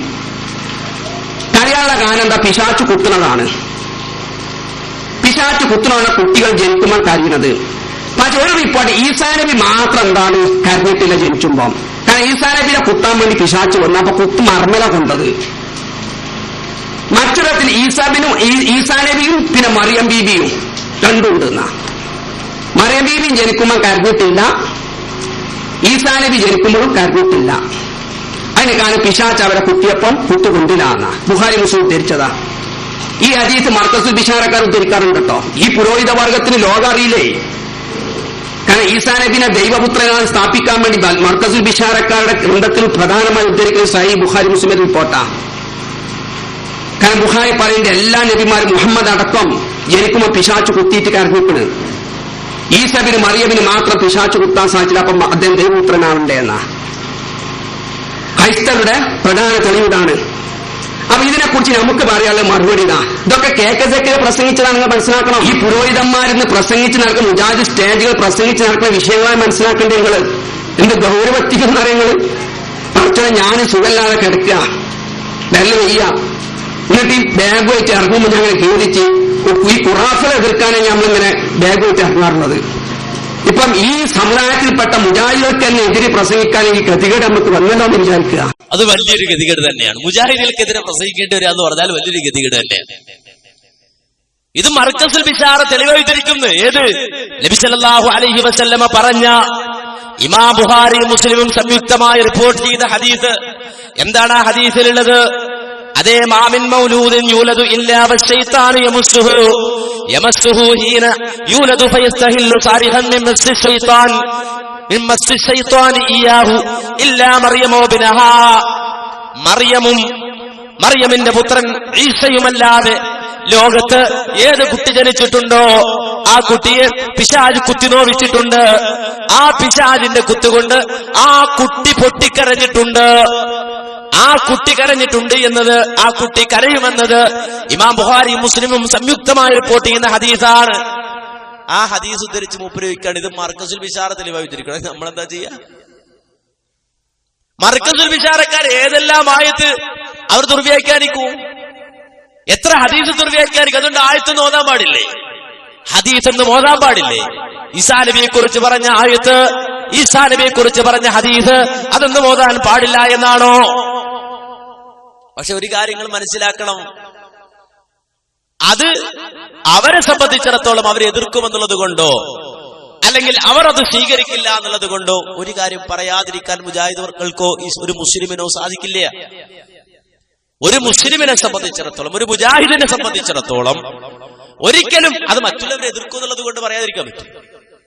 ഇനി അങ്ങനെ പറഞ്ഞാൽ, നബി സല്ലല്ലാഹു അലൈഹി വസല്ലം പറഞ്ഞ ഒരു കാര്യം പറഞ്ഞാൽ, അല്ലാഹ് പഠിപ്പിച്ചൊരു കാര്യം പറഞ്ഞാൽ അതുകൊണ്ട് മോശം ഉണ്ടാവോ?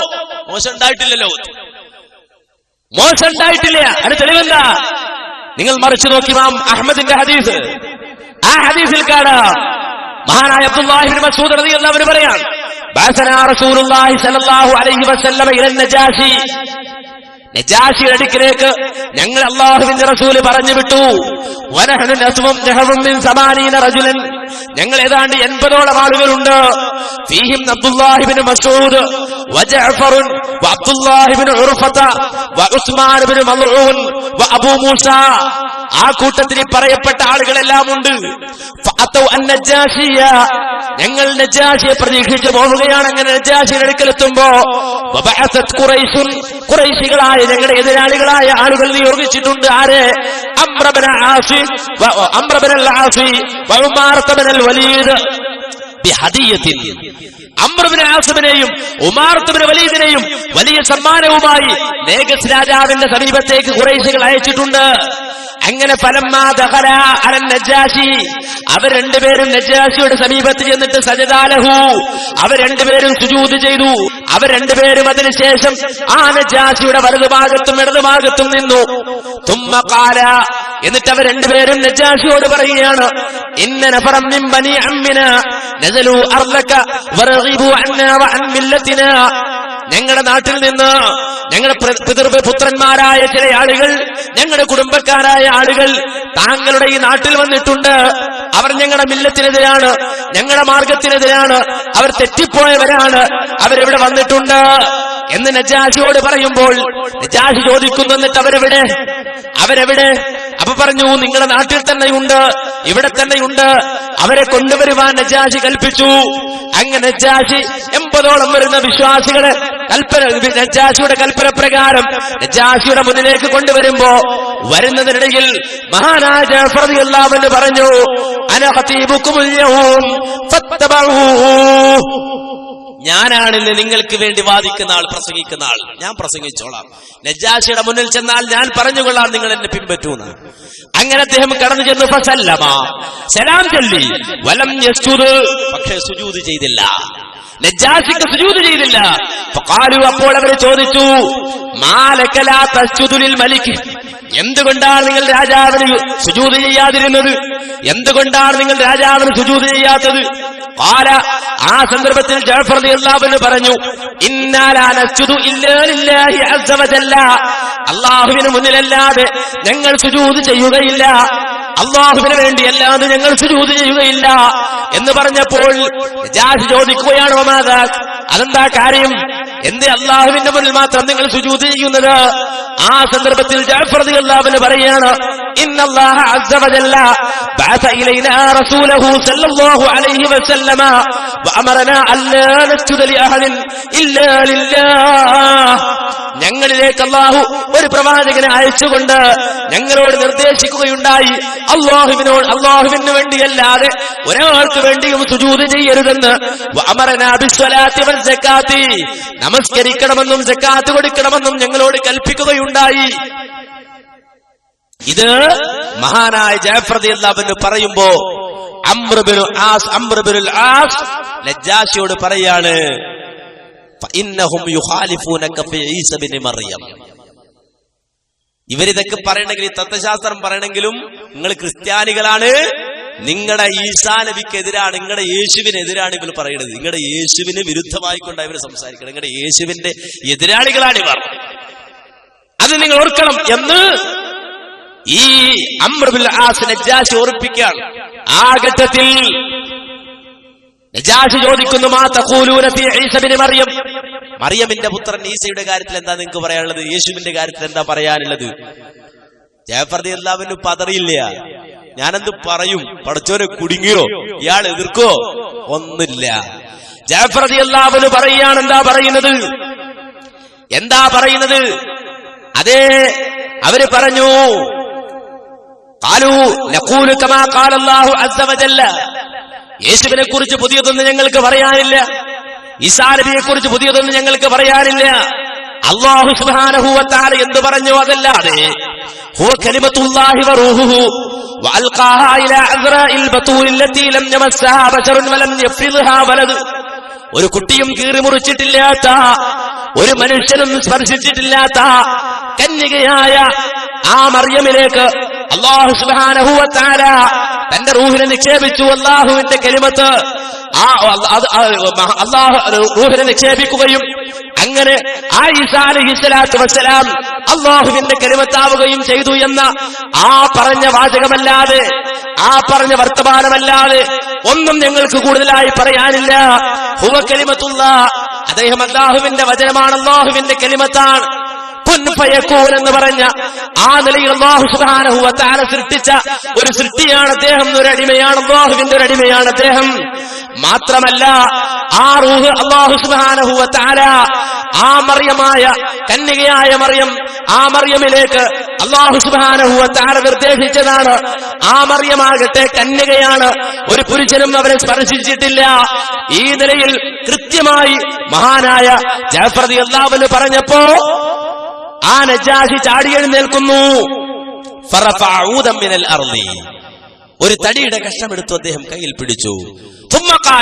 എന്നിട്ട് അദ്ദേഹം പറഞ്ഞു, യാ മാശറ ഹബശ വൽ ഖുസീസീന വറുഹ്ബാൻ, ഓ ഹബശക്കാരെ, ഓ മെത്രാന്മാരെ, ഓ പുരോഹിതന്മാരെ, വല്ലാഹി മാ യസീദുനാ അലല്ലദീന ഖൂലു ഫീഹി, അദ്ദേഹം ഒന്നും തന്നെ കൂട്ടിയിട്ടില്ലല്ലോ നാം അദ്ദേഹത്തിൽ വിശ്വസിക്കുന്നതല്ലാതെ.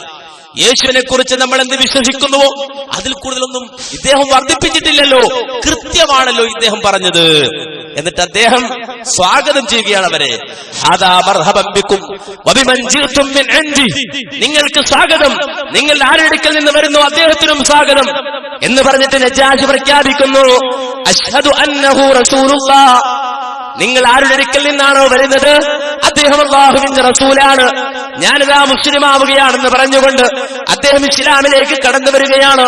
എന്നിട്ട് അദ്ദേഹം പറയുന്നു, ഫഇന്നഹുൽ ലദീ നജിദു ഫിൽ ഇൻജീൽ, ഈ മനുഷ്യൻ എന്ന് പറഞ്ഞാൽ, ഈ പ്രവാചകൻ എന്ന് പറഞ്ഞാൽ ഇൻജീലിൽ പറയപ്പെട്ട പ്രവാചകനാണ്. വഇന്നഹുർ റസൂലുൽ ലദീ ബശറ ബിഹി ഈസ ഇബ്നു മറിയം, അതേ മറിയമിന്റെ പുത്രൻ ഈസാ അലൈഹിസ്സലാത്തു വസ്സലാം സന്തോഷ വാർത്ത അറിയിച്ച ആ പ്രവാചകനാണ് ഈ പ്രവാചകൻ. അതുകൊണ്ട് ഇൻസിലു ഹൈസു ശിഅ്തും, നിങ്ങൾക്ക് എവിടെയാണ് ഈ പ്രദേശത്ത് താമസിക്കേണ്ടത് അവിടെ നിങ്ങൾ താമസിച്ചുകൊള്ളൂ. എന്നിട്ട് നജാശി എന്താ പറഞ്ഞത്? വല്ലാഹി, അല്ലാഹുവിനെ തന്നെ സത്യം, ലൗലാ മാ അന ഫീഹി മിനൽ മുൽക്കി ലഅതൈതുഹു ഹത്താ അകൂന അന അഹ്മിലുന അലൈഹി വഉവള്ളിഉ. ഈ ഭരണഭാരം, ഈ കിരീടം ഞാൻ ചുമക്കുന്നില്ലായിരുന്നെങ്കിൽ ഞാൻ ആ പ്രവാചകന്റെ സമീപത്തേക്ക് പോയിട്ട് അന അഹ്മിലുന അലൈഹി, ആ പ്രവാചകന്റെ ചെരുപ്പ് ഞാൻ എടുത്തു നടക്കുമായിരുന്നു. ആ പ്രവാചകന് വുളുവെടുക്കാനുള്ള വെള്ളം ഞാൻ കൊണ്ടുപോയി കൊടുക്കുമായിരുന്നു. അങ്ങനെ ആ പ്രവാചകന്റെ ഖാദിമായി ഞാൻ കഴിച്ചുകൂട്ടുമായിരുന്നു എന്ന് നജ്ജാശി പറഞ്ഞുവെന്ന് ഇമാം അഹ്മദ് ഉദ്ധരിക്കുന്ന ഹദീസാണ്. നബി പറഞ്ഞൊരു കാര്യം, ഈസാ നബിയെ കുറിച്ച് നബി പറഞ്ഞൊരു കാര്യം, അള്ളാഹ് പറഞ്ഞൊരു കാര്യം, അത് പറഞ്ഞ ക്രിസ്ത്യാനിക്ക് തെളിവാകുന്ന ആരാ നിങ്ങളോട് പറഞ്ഞത്? നബിയുടെ കാലത്ത് അങ്ങനെ സംഭവിച്ചിട്ടില്ല. ഈ നൂറ്റാണ്ടിൽ സംഭവിച്ചോ? ഇല്ല. ഞാനിപ്പോൾ ഉദ്ധരിച്ചത് 14 നൂറ്റാണ്ടുകൾക്ക് മുമ്പ് അഷ്റഫുൽ ഖൽഖ് മുഹമ്മദ് മുസ്തഫ സല്ലല്ലാഹു അലൈഹി വസല്ലം ജീവിച്ചിരുന്ന ഘട്ടത്തിൽ ഉണ്ടായ സംഭവമാണെങ്കിൽ ഈ നൂറ്റാണ്ടിലോ ഇമാൻ പോർട്ടർ എന്ന് പറയുന്ന അമേരിക്കയിലെ ഒരു സ്ത്രീ, ഒരു സഹോദരി, ആ സഹോദരിക്കുണ്ടായ ഒരു സംശയ. എന്താ സംശയം? യേശുവിന്റെ കാര്യത്തിൽ തന്നെയാണ്, മറിയമിന്റെ കാര്യത്തിൽ തന്നെയാണ് സംശയം. എന്താ സംശയം? ഈ മറിയം പ്രസവിച്ചു. ആരെ പ്രസവിച്ചു? ഈസയെ പ്രസവിച്ചു. എങ്ങനെ പ്രസവിച്ചു? ഭർത്താവില്ലാതെ കന്യകയായ മറിയം പ്രസവിച്ചു. അങ്ങനെ ആ കാലഘട്ടത്തിൽ ഒരു സ്ത്രീ പ്രസവിച്ചാൽ അന്നത്തെ നിയമം, ഒരു പെണ്ണ് വ്യഭിചരിച്ചാൽ വ്യഭിചാരിണിയാണെങ്കിൽ അവളെ എറിഞ്ഞുകൊല്ലണം എന്ന നിയമമാണുള്ളത്. അന്നത്തെ നിയമം വ്യഭിചാരിണിയായ പെണ്ണിനെ എറിഞ്ഞുകൊല്ലണം എന്നതാണ്. ഒരു കന്യക ഈ രൂപത്തിൽ ഒരു കുട്ടിയെ പ്രസവിച്ചാൽ അവളെ എറിഞ്ഞുകൊല്ലണമെന്ന നിയമം നിലനിൽക്കുമ്പോ കന്യാമറിയം ഈസായെ പ്രസവിച്ചിട്ട്, യേശുവിനെ പ്രസവിച്ചിട്ട് എന്തുകൊണ്ട് ഈ മറിയത്തെ എറിഞ്ഞുകൊന്നില്ല? ഇതാണ് ഇമാൻ പോർട്ടർ എന്ന അമേരിക്കയിലെ ആ യുവതിക്കുണ്ടായ സംശയം. അവർ ചിന്തിച്ചു, എന്താണ് ഇതിന് മറുപടി? എന്തുകൊണ്ട് മറിയമിനെ കൊന്നില്ല? എന്തുകൊണ്ട് മറിയമിനെ എറിഞ്ഞുകൊന്നില്ല? ആ മറുപടിക്ക് വേണ്ടി അന്വേഷിച്ചു. ബൈബിൾ പഴയ നിയമം വായിച്ചു, പുതിയ നിയമവും വായിച്ചു, പക്ഷേ മറുപടി കിട്ടിയില്ല. അങ്ങനെ ഇരിക്കെയാണ് വിശുദ്ധ ഖുർആൻ, ആ വിശുദ്ധ ഖുർആനിന്റെ ഒരു പരിഭാഷ ഇമാൻ പോർട്ടർ എന്ന് പറയുന്ന ആ സഹോദരിക്ക് ലഭിക്കുന്നത്. ആ ഖുർആനിന്റെ പരിഭാഷ ലഭിച്ചപ്പോ എന്താണ് ഈ ഖുർആനിൽ പറയുന്നത് എന്നവർ നോക്കിയപ്പോ ഖുർആനിന്റെ അധ്യായത്തിന്റെ പേര് മറിയം എന്നാണ്, മേരി എന്നാണ്. മറിയം എന്നു പേരുള്ള ആ സൂറത്ത് കണ്ടപ്പോൾ ആ പെണ്ണിന് അത്ഭുതമായി. എന്താണ് മറിയത്തെ കുറിച്ച് ഖുർആൻ പറയുന്നത്? അവരിങ്ങനെ വായിച്ചു നോക്കി, വായിച്ചു വരുമ്പോ فأتت به قومها تحمله قالوا يا مريم لقد جئت شيئا فريا يا أخت هارون ما كان أبوك امرأ سوء وما كانت أمك بغيا. അവരിങ്ങനെ വായിച്ചു വരികയാണ്. فأتت به قومها تحمله, ആ മറിയം തന്റെ കുട്ടി എടുത്തുകൊണ്ട് തന്റെ ജനതയുടെ അടുക്കലേക്ക് ചെല്ലുമ്പോ ഖാലു, അവർ ചോദിക്കുകയാണ്, യാ മറിയമോ മറിയമേ, ലഖദ് ജീതി ശൈഅൻ ഫരിയാ, എത്ര ആക്ഷേപകരമായ ഒരു കാര്യമാണ് നീ ചെയ്തത്, എത്ര മോശപ്പെട്ട ഒരു കാര്യമാണ് മോളെ നീ ചെയ്തത്. യാ ഉഖ്ത ഹാറൂൻ, ഓ ഹാറൂന്റെ സഹോദരി, മാ കാന അബൂകി ഇംറഅ സൗഇൻ വമാ കാനത് ഉമ്മുകി ബഗിയ, നിന്റെ വാപ്പ ഒരിക്കലും ഒരു മോശപ്പെട്ടയാളല്ല, നിന്റെ ഉമ്മ ഒരു ദുർനടപ്പുകാരിയുമായി അല്ല. പിന്നെ എന്തേ പെണ്ണെ നീ ഇങ്ങനെയായി, എന്ന് ചോദിച്ച് മറിയമിനെ എല്ലാവരും ആക്ഷേപിക്കുമ്പോ ഫഅശാറത് ഇലൈഹി, മറിയം അലൈഹിസ്സലാം ഒന്നും മിണ്ടിയില്ല. മറിയം മറുപടി പറഞ്ഞില്ല. ഫഅശാറത് ഇലൈഹി, മറിയം അലൈഹിസ്സലാത്തു വസ്സലാം ആ കുട്ടിയിലേക്ക് ചൂണ്ടുകയാണ്. എന്നിട്ട് അവർ ചോദിക്കുന്നു, കാലു, ആ കുട്ടിയിലേക്ക് ചൂണ്ടിയിട്ട് കുട്ടി മറുപടി പറയുമെന്ന രൂപത്തിൽ മറിയം അലൈഹിസ്സലാം പ്രതികരിച്ചപ്പോ അവർ ചോദിക്കുകയാണ്, കാലു കൈഫ നുകല്ലിമു മൻ കാന ഫിൽ മഹ്ദി സബിയ്യാ, ഈ തൊട്ടിയിലുള്ള കുട്ടി എങ്ങനെയാണോ സംസാരിക്കുക? ഈ കുട്ടിയോട് ചോദിക്കാൻ പറഞ്ഞാൽ കുട്ടി സംസാരിക്കുമോ എന്നാണ് അവരുടെ സംശയം. ആ ഘട്ടത്തിൽ ആ സംശയത്തിന് അറുതി വരുത്തിയിട്ട് ആ കുട്ടി സംസാരിച്ചു. ഖാല ഇന്നി അബ്ദുല്ലാഹി ആതാനിയൽ കിതാബ വജഅലനി നബിയ്യ വജഅലനി മുബാറകൻ അയ്നമാ കുന്തു വഔസാനി ബിസ്സലാത്തി വസ്സകാത്തി മാ ദുംതു ഹയ്യാ. ആ കുട്ടി പറഞ്ഞു, ഇന്നി അബ്ദുല്ലാഹ്, ഞാൻ അല്ലാഹുവിന്റെ അടിമയാണ്. ആതാനിയൽ കിതാബ, എനിക്ക് വേദഗ്രന്ഥം തന്നിട്ടുണ്ട്. വജഅലനി നബിയ്യ, എന്നെ അവൻ നബിയാക്കിയിട്ടുണ്ട്. വജഅലനി മുബാറക, അവൻ എന്നെ അനുഗ്രഹീതനാക്കിയിട്ടുണ്ട് എന്നാ. ഈ ആയത്ത് ഇങ്ങനെ വായിച്ച് കേട്ടിട്ട് ഇമാൻ പോട്ടർ പറഞ്ഞത്, എനിക്ക് ഇസ്ലാം സ്വീകരിക്കണം എന്നാണ്. അവർ പ്രഖ്യാപിച്ചു അശ്ഹദു അല്ലാ ഇലാഹ ഇല്ലല്ലാഹ് വഅശ്ഹദു അന്ന മുഹമ്മദർ റസൂലുള്ളാഹ്. ഇസ്ലാമിലേക്ക് അവർ കടന്നു വന്നു. അതുവരെ ഒരു മോഡേണായി ജീവിച്ച ഇമാൻ പോട്ടർ എന്ന് പറയുന്ന പെണ്ണ് പർദ്ദയിട്ട് ഇസ്ലാമിലേക്ക് കടന്നു വന്നപ്പോ കൂട്ടുകാരികൾ ചോദിച്ചു, എന്തേ നീ മുസ്ലിമായത്? അവര് പറഞ്ഞ മറുപടി, എനിക്ക് എന്റെ സംശയത്തിന് മറുപടി തന്നത് വിശുദ്ധ ഖുർആനാണ്. എന്തുകൊണ്ട് മറിയം എറിഞ്ഞു കൊല്ലപ്പെട്ടില്ല എന്ന ചോദ്യത്തിന് മറുപടി തന്നത് വിശുദ്ധ ഖുർആനാണ്. എന്നെ അത്ഭുതപ്പെടുത്തിയ വേദഗ്രന്ഥാണ്. ഈസാ നബിയെ കുറിച്ച് അള്ള പറഞ്ഞ കാര്യവും റസൂലുള്ള പറഞ്ഞ കാര്യവും പറഞ്ഞാൽ മർക്കസുൽ വിശാരക്കാരൻ തെളിവാകും എന്നാണ് ആര് പറയുന്നത്? നമ്മുടെ സുല്ലബി പറയുന്നത്. അത് വായിച്ചിട്ട് മുസ്ലിം ആവുകയാണ്. 14 നൂറ്റാണ്ടുകൾക്ക് മുമ്പും ഈ നൂറ്റാണ്ടിലും ഒരുപോലെ ഖുർആനിലെ ചരിത്ര വിവരണം വായിച്ചിട്ട് ആളുകൾ ഇസ്ലാമിലേക്ക് വരികയാണ്. അപ്പോ ഇദ്ദേഹം പറയാണ്, ഇത് അവർക്കുള്ള തെളിവാണ്. ബുഖാരി മുസ്ലിം ഉദ്ധരിക്കുന്ന ഹദീസ് അവർക്കുള്ള തെളിവാണ്. ഇനി അത് നമ്മൾ സ്വീകരിക്കുകയാണെങ്കിൽ എങ്ങനെ സ്വീകരിക്കണം? ഒരു മുസ്ലിം സ്വീകരിക്കുകയാണെങ്കിൽ ഈ ഹദീസ് എങ്ങനെ സ്വീകരിക്കണം? അദ്ദേഹം പറയട്ടെ. അതായത് കുട്ടികള് പ്രസവിക്കുമ്പോൾ കരയാനുള്ള കാലം ശാസ്ത്രം ശരിക്കും നിർവഹിച്ചിട്ടുണ്ട്. ശാസ്ത്രം പറയുന്നത് കുട്ടികൾ പ്രസവിക്കുന്ന കാര്യങ്ങളെന്ന് അത് 2-3 കാരണം. ഒന്ന്, നമ്മൾ മാതാവിന്റെ ഗർഭപാത്രം സ്ഥിതി ചെയ്യുമ്പോൾ നമ്മുടെ ഈ വായ മൂക്കൊക്കെ ശൂന്യമായിട്ട് കിടക്കുക, വായുല്ല. പുറത്തേക്ക് വരുന്ന സമയത്ത് വായു അടിച്ചു കയറുകയാണ് വായിലേക്കും മൂക്കിലേക്കൊക്കെ. പിന്നെ കണ്ണിലേക്ക് പ്രകാശം ഉണ്ടാകുകയാണ്, അനുഭവപ്പെടുകയാണ്. ഈ കാരണത്താൽ കുട്ടി കരിയാണ് എന്നാ. അപ്പൊ അതൊരു ശല്യാണ്. അപ്പൊ ആ ശല്യത്തെ എന്താണ് പിശാച് കുട്ടിനോട് ഉപമിച്ച് അതിന് 100 കണക്കിന് സംഭവം ഖുർആനിലെ ഹദീസിൽ തമ്മാടികളെ ശൈത്താൻ പ്രയോഗിച്ചതൊക്കെ എത്ര സംഭവം ഉണ്ട്. റൂസുന്നൊക്കെ റൂസ് ഷയാത്തി എന്ന് പറഞ്ഞ് അവിടെ ഭൂരിപക്ഷം മുഫസ്സിർ പറഞ്ഞ ചില ചെടിയാണ് എന്നാ. റൂസ് ഷയാത്തി എന്നാണ് ഭൂരിപക്ഷം മുഫസ്സിരിങ്ങള്. അതിലൊരു കൂട്ടരെ ചില സർപ്പാണെന്ന ശൈത്താൻ ഉദ്ദേശിച്ചത്. അതിനെ ശൈത്താൻ ഖുർആൻ പ്രയോഗിച്ചത്. അങ്ങനെ എത്രയോ സ്ഥലത്ത് പലതിനും തമ്മാടികൾക്ക് ഖുർആൻ പ്രയോഗിച്ചിട്ടുണ്ട് ശൈത്താനുള്ളത്. അതുപോലെ പ്രയോഗമാണ് എന്നർത്ഥം. മറിയം ബീബി അലൈഹി ഇസ്ലാമിനും പിന്നെന്താണ് ഈസാ നബിക്കും എന്താണ് ആ ശല്യം അള്ള ചെയ്യിച്ചില്ല എന്നർത്ഥം. അതുകൊണ്ട് കാര്യത്തില്ല, അത് പിശാചിലേക്ക് ചേർത്തിയത് മാത്രമേ ഉള്ളൂ. ഇത് സംഭവം എന്താണ്? സഹിയാണെങ്കിൽ തന്നെ കണ്ടോ, സഹിയാണെങ്കിൽ തന്നെ ഇത് സഹിയാണെങ്കിൽ, അഥവാ ബുഖാരിയും മുസ്ലിമും സംയുക്തമായി റിപ്പോർട്ട് ചെയ്ത ഹദീസ് സഹിയാണെങ്കിൽ തന്നെ അത് ഏറിടിച്ച് കയറി എന്നർത്ഥം. ഏറിടിച്ച് കയറിയാണ്. കുട്ടി ജനിക്കുമ്പോ ഏറിടിച്ച് കയറി, അതിനാണ് പിശാച് കുത്തി എന്ന് പറഞ്ഞത്. ആ പിശാച് എന്ന് പറയുന്നത് ഏറ്, അതാണ് പിശാച്. ഇതൊരു മുസ്ലിം. അപ്പൊ വേറൊരു വല്ല പറയണത് കേട്ടോളൂ. അദ്ദേഹം പറയണത് വേറൊരു കൊലത്തിൽ. പിന്നീട് നിങ്ങൾ ഇവിടെ ഉന്നയിച്ച മറ്റൊരു വാദം, കുട്ടി ജനിക്കുമ്പോൾ അതിനെ ശൈത്താൻ കുത്തിയത് കൊണ്ടാണ് കുട്ടി കരയുന്നത് എന്ന വാദം. അത് ശരിയല്ല, അത് ഖുർആനിനെതിരാണ്. നിങ്ങൾക്ക് സക്കരിയ സലാഹി തന്നെ പ്രസംഗിക്കുന്നത് കേൾക്കാം. മാത്രമല്ല, ഒരു കുട്ടി ഭൂമിയിലേക്ക് ജനിച്ചു വീണാൽ ആ കുട്ടിയെ പിശാച് എന്ത് ചെയ്യുന്നു? ഒന്ന് സ്പർശിക്കുന്നു. കുട്ടി കരയുന്നത് അതുകൊണ്ടാണെന്നാ പറയുന്നത്.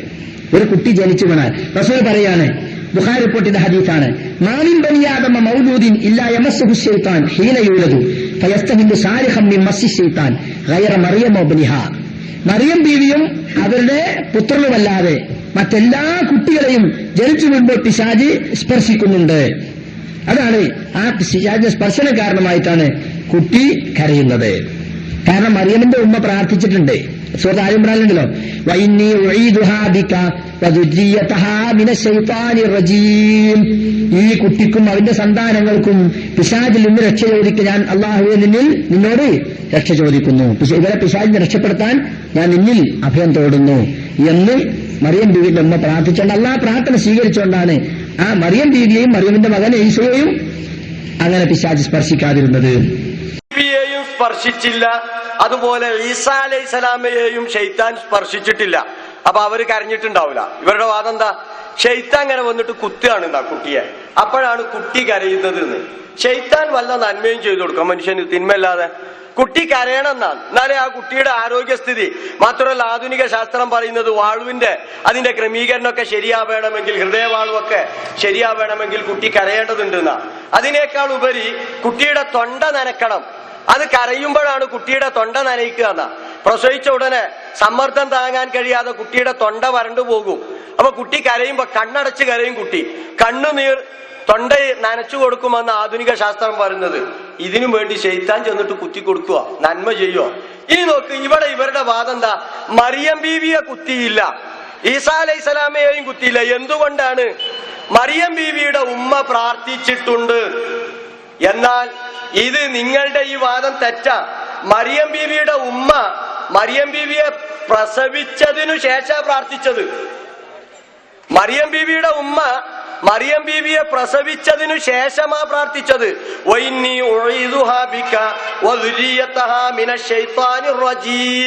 എന്നു പ്രാർത്ഥിച്ചത് അത് ഫലമ്മാ വളഅ്തുഹാ ഖാലത്ത് റബ്ബി ഇന്നി വളഅ്തുഹാ ഉൻത. അവരെന്ത് ചെയ്തു? അവളെന്ത് ചെയ്തു? പ്രസവിച്ചു. മറിയം ബീവിയുടെ ഉമ്മ പ്രസവിച്ചു. അങ്ങനെ പ്രസവിച്ചപ്പോൾ അവർ പറഞ്ഞു, പടച്ചോനെ ഞാനിതാ ഒരു പെൺകുഞ്ഞിനെ പ്രസവിച്ചിട്ടുണ്ടല്ലോ. എന്നിട്ട് അവർ എന്ത് ചെയ്തു? പ്രാർത്ഥിക്കുകയാണ്, പടച്ചോനെ ഇവളിൽ നിന്ന് ഇന്നി ഉഈദുഹാ ബിക, ഇതാ ഈ പ്രസവിക്കപ്പെട്ട ഈ കുഞ്ഞിനെ കൊണ്ടും അവളുടെ സന്താനങ്ങളെ തൊട്ടും ഞാൻ ശപിക്കപ്പെട്ട പിശാചിൽ നിന്ന് രക്ഷ തേടുന്നു. അപ്പൊ പ്രസവിച്ചതിന് ശേഷം പ്രാർത്ഥിച്ചാൽ ഈ പ്രാർത്ഥന കൊണ്ട് പിന്നെ പ്രസവിക്കുന്ന സമയത്ത് കുത്താതെക്കുക. സക്കരിയയുടെ ഭാഷയിൽ ആ തെറിവിളിയൊക്കെ അങ്ങോട്ട് നടത്തേണ്ടതാ. പക്ഷെ അത് ഞങ്ങളുടെ സംസ്കാരത്തിന് ചേർന്നതല്ല.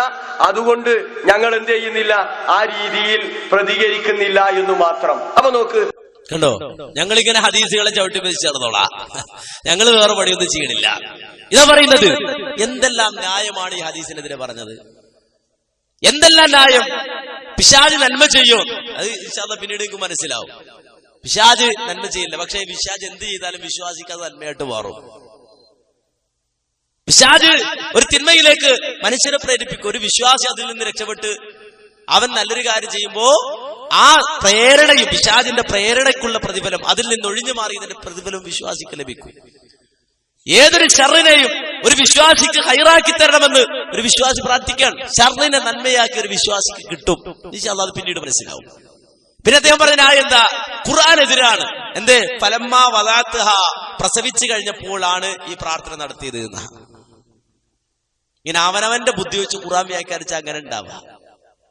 എങ്കിലും ഒതുക്കുമോ? ഖുർആനിൽ തന്നെ യാ അയ്യുഹല്ലദീന ആമനു, വിശ്വാസികളെ, ഇദാ കുന്തും ഇലസ്സലാ, നിങ്ങൾ നമസ്കാരത്തിലേക്ക് നിന്നാൽ ഫഗ്സിലു വുജൂഹക്കും, പോയി മുഖം കഴുകാൻ. അവനവന്റെ നെഹ് വെച്ചിട്ട് ഖുർആൻ പഠിച്ചാൽ അങ്ങനെ ഉണ്ടാവുക. ഇദാ കുന്തും ഇലസ്സലാ, നമസ്കാരത്തിലേക്ക് നിന്നാൽ, അല്ലെങ്കിൽ നമസ്കാരത്തിന് വേണ്ടി നിങ്ങൾ നിന്നാൽ, ഫഗ്സിലു വുജൂഹക്കും, വുദു എടുക്കുക, മുഖം കഴുകുക, വൈദീകും ഇലൽ മറാഫിഖി, കൈമുട്ട് വരെ കഴുകുക, വംസഹൂ ബിറൂസിക്കും, തല തടവുക, വർജുലക്കും, നിങ്ങളുടെ കാല് കഴുകുക, ഇലൽ കഅബൈൻ, ജിരിയാണി വരേന. ഈ അലിമുല്ല ഇത് വായിച്ചിട്ട് അദ്ദേഹം അർത്ഥം വെച്ചാൽ കിട്ടാവും, നിസ്കരിക്കാൻ നിന്നിട്ട് വുദു എടുത്താൽ മതി. അതിലർത്ഥം കിട്ടുക. യാ അയ്യുഹല്ലദീന ആമനു ഇദാ നൂദിയ ലിസ്സലാത്തി മിൻ യൗമിൽ ജുമുഅത്തി ഫസ്ഔ ഇലാ ദിക്രില്ലാ, വെള്ളിയാഴ്ച നമസ്കാരത്തിലേക്ക് വിളിക്കപ്പെട്ടാൽ നിങ്ങൾ എത്താൻ മതി, പോയാൽ മതി, നേരത്തെ പോണ്ട. അപ്പൊ വാക്കൊക്കെ വിളിച്ചിട്ട് പതുക്കെ പോയാൽ മതി. വിളിക്കപ്പെട്ടാ പോയാൽ പോരെ. ഒരു ദിവസം വിളിച്ചില്ല, കറണ്ട് ഇല്ലെങ്കിൽ പോവുകയും വേണ്ട. ഇങ്ങനെ ഒരാളെ സംബന്ധിച്ചിടത്തോളം ഈ ആയത്തിന് അർത്ഥം പറയൂ.